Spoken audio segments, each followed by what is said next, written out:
And the demand for integrated sustainable energy solutions is still growing in South Africa. Analysts are weighing in on the economic contribution thereof. It is reported that as South Africa's rooftop solar capacity has increased by 349%, momentum is gaining in more residential homes. Co-founder and CEO of Versofy Solar, Mains-Sheard, speaks to us about these developments. Thank you for your time, Ross. How do we quantify the economic contribution of alternative energy in South Africa amid the electricity crisis? Good morning, Tumisang, and thank you for having me. I think it's a global trend. Renewables worldwide is growing at a rapid rate. South Africa has obviously been aided, and load shedding, ironically, has acted as a catalyst in this regard. South Africans are resilient people, and we find a way, and necessity is the mother of invention. And I think, the adoption of solar, although buoyed by load shedding and the demand thereof, has set us up for a nice, green, sustainable future going forward.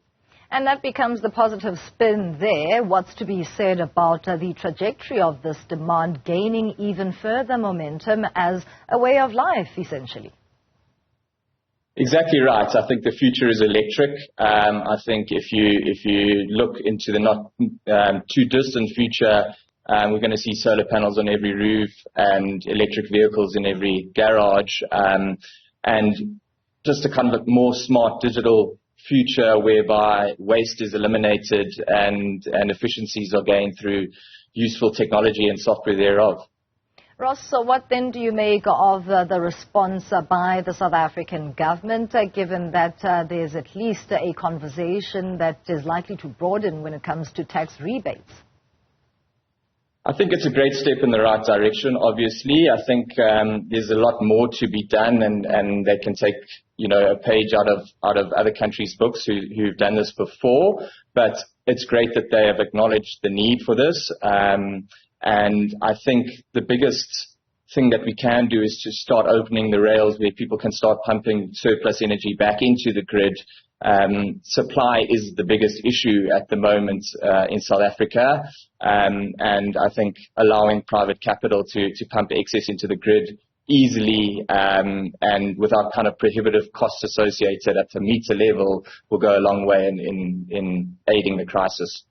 The affordability levels of it, how do we respond to that with South Africa being as not on a footing that is of equal in terms of the economic participation and the financial muscle of the broader South African public?